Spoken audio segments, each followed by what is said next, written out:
Alright, we're live. It's kind of a weird start to a video, but I tried recording, my camera speed was too slow because I think my storage is getting used up. So I lowered the quality a little bit. Hopefully it's not too bad. But what we're doing is a private lesson at Meadow Valley.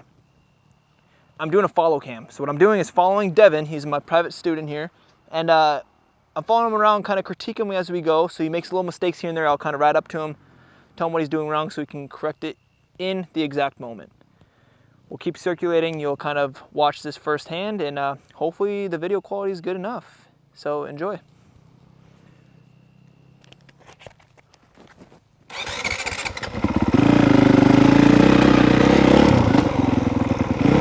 He's rolling up right here, actually. One thing I noticed this last time is the elbows. When we get into corners, especially ruts, when you sit, we go here. I think this is our nervous brace position. Yes. So square up the elbows a little bit more right off the bat. Okay? All right.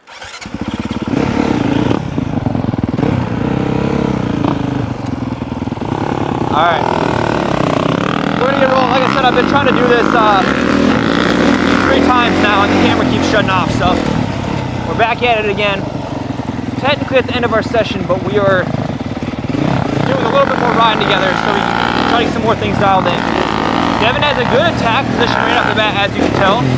It's just small incremental things that make big differences. His main issue is stability in corners, and his eye speed in corners. You see in that corner right there, we were looking down, we weren't accelerating at the midpoint of the corner, so the bike wanted to fall to the inside of the rut. When you start doing that, the bike wants to fall, you start having to dab the foot, you lose all the momentum, and then you're paddling yourself to the corner. So, oh, I don't know what that was. A little back tire lockup. Seems that he might have had his foot on the rear brake by accident there. Oh, so we're jumping to the worst part of that jump right on top.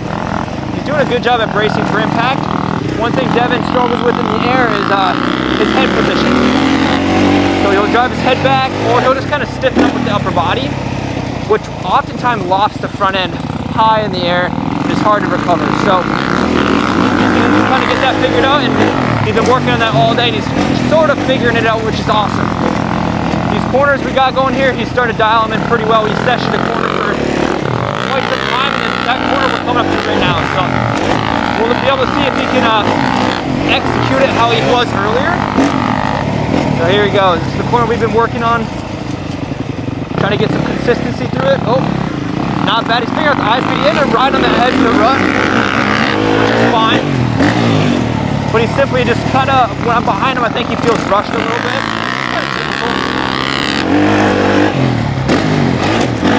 So he needs to just kind of slow down so he can get those tires slotted in where they need to go. And he'll be in a good spot. We're going outside here. Speed up. We're riding during the week at Meadow Valley, and we don't do track prep during the week, which is understandable. Like, that's a lot of maintenance for a track like this. So during the week, the tracks aren't the greatest, but it's still an amazing layout to practice on. And oftentimes, practicing dry ruts and big bumps like this is actually a pretty good practice. So we're getting the real experience here. Coming down the hill, perfect. Pop up the standing position. Falls to the speed. You can see that the ankle drop a little bit to get some extra absorption going on. Both the right side and the left side on the straightaway are the smoother parts of the straight. It's pretty darn choppy and rough. So I was advising him earlier to go down one or the other side so we can get a smooth drive. Alright, not bad. Watch how the upper body falls back when he gets in ruts. It's kind of like a nervous reaction. Elbows down to the side. Also, Devin can be a little tired since we've been riding all day, so we'll give him some slack in that area too. You good? Whew. You alright? Yeah. You a little tired? A little bit, I'm getting there. Okay, so one thing I'm noticing big time, and we're starting to really do it everywhere, is you get into any sort of rut or corner, we go here. And I already mentioned that over here, but that's like something that needs to be fixed right now. So if you're up for it, you want to keep riding a little bit, let's do a couple laps where you're just focusing on elbows up. Okay. exclusively the whole time. I can do that. Okay? Because that's going to help keep the upper body stability in corners, and it's going to help you honestly lead with the head a little more as well. So I'm just going to roll every jump for the most part then? Or? Yeah, if you want. If there's a certain jumps like the small little doubles and that you're fine with hitting, I would do that. But if it saves some energy to just not hit some of the bigger jumps right now, I would do that and just focus on elbows up. I like that. Still go in the ruts because it's obviously important to practice, but focus on upper body stability, keeping those elbows up, staying above the bike with your chest instead of falling from side to side. As soon as you fall side to side, because that's what the elbow drop causes, then we start dabbing our foot and we start making multiple mistakes throughout the corner, and it's hard to execute at all. Okay, so elbows up. All right. That's the one thing. Okay. Doing pretty darn well everywhere else. Your jumps are actually looking sweet, like they're way better. That tabletop's looking solid. Yeah, I like that one over there. Yeah, you're looking good. It has a good lip to it, and the trajectory is kind of perfect every time, as long as you get the speed right. Yep. So, nice work. Thanks. See if this thing's still recording. And it is. Nice. I just don't know how the video quality is, but we got it rolling, so that's the important part. Hey, don't feel bad if you want to pull off and take a break at any point, because I know we've been riding a lot. So Okay. if you get tired to the point where it's probably safe to pull off, just go ahead and do that. Okay. All right. Oh, by the way, sorry, this corner would have been saved with a little bit of looking through. This is one of those circumstances where you could have corrected it, right? So you started dabbing the foot, you made the mistake mid-corner, and we kept letting it just drag us down to the ground until we ultimately fell. If you would have recognized, oh, I'm falling to the inside, kind of got the foot back on and started rolling on the throttle at that point, the bike would have naturally started picking itself back up, and then you'd have to look to the face of this jump, and it would have drove you to where you wanted. What happened is you made the mistake, then you just kind of tunnel vision, foot dab, foot dab, foot dab, and the bike just kept bringing you to the ground. Yep. So just keep in mind those are the instances where if you would just look through and accelerate, it could have saved you, possibly. Yeah. Okay? Yeah, absolutely. Also, all right, never mind. Oh, no, what's up? I was just gonna say on these bikes, I noticed if you put them in neutral, I don't know if you are or not. I just did that. Okay. I noticed it was starting better in neutral. Yeah, they definitely start better when you put it in neutral, which is Such a weird. pain in the Yeah, ass. definitely.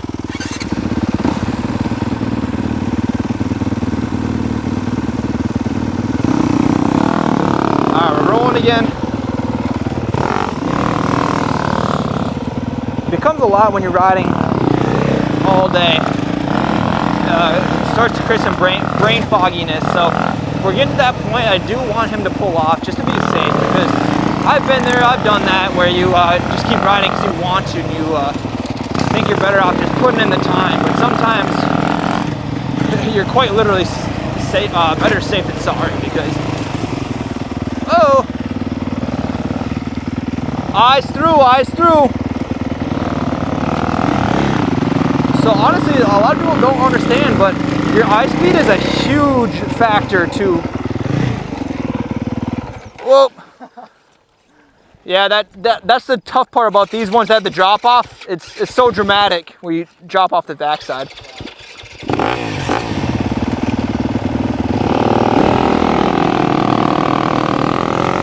All right, what was I saying again? Oh yeah. What people don't understand is a lot of times you need to focus on where your eyes are looking in a corner specifically, because if you don't have your eye speed correct, you're staring down at your front fender, you're micromanaging your bike, and you're only processing like 1 foot at a time as you're going through the corner, which in turn makes it very hard to execute the corner period, or even make it through the corner at all as well. So looking through the corner does wonders for rut execution, corner execution, all of the above within a corner. Look through the darn corner. Like this one right here, he's doing a pretty darn good job. Hey, that was excellent. Look through it right at the right time. 3/4 mark in the corner, you look at the top, the step up, and the bike will steer itself right where you want it to. See him at this tabletop. Oh, a little last minute acceleration.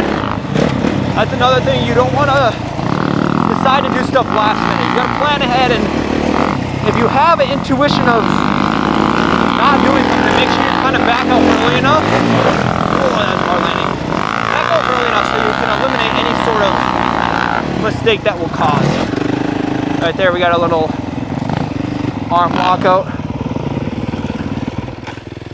I think we're pulling in the clutch quite a bit in these corners, and I can see you're getting fatigued. So if you're getting tired, maybe it might take a quick cool down break. Let's do that. and then ride a little bit more. But what's happening too is I noticed we enter corners, we start pulling in the clutch, and that's what robs all your momentum. That makes sense. When you pull the clutch, the bike doesn't have forward drive anymore. And then that's why I'm falling to the inside, because I'm now going too slow. Right? 100%. That's exactly it. That's why it's better off to try to practice without the clutch, because as soon as you let off throttle, the bike will still have a little bit of lug to it and trying to drive you forward, which is beneficial to keeping that bike proper lean angle, right? Okay. No throttle, no power, bike will continue to fall inside. Simple as that.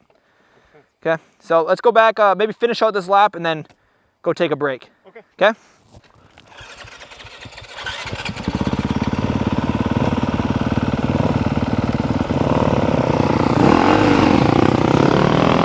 Yeah, fatigue can oftentimes cause quite a bit of frustration, really. Like, it's, you know what you need to do, you want to do it, but your body just is your limiting factor. And that's never fun, right? So we're gonna have them pull off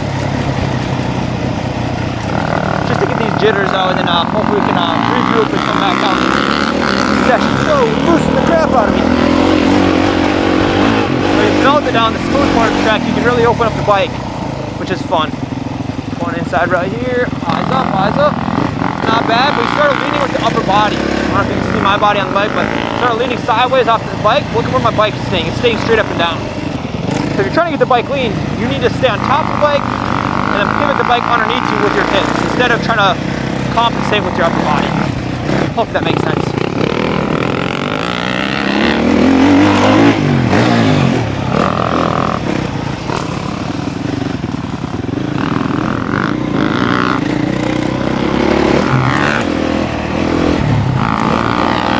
Yeah, this jump section, you get acceleration pretty last minute. Ooh, you could make it all the way over that for sure. Just takes a little more commitment and a little more acceleration ahead of time.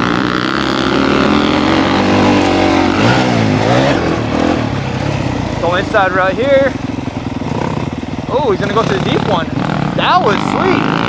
Took the foot off and kind of got a little upper body squirrely, but he went for he opted for the tough line, which is props to him. Nice work, man.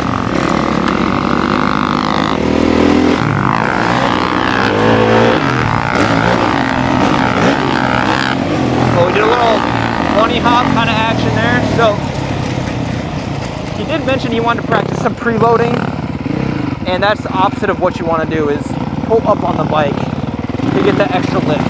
So I'll talk through that with him, and then we'll reevaluate and come back out.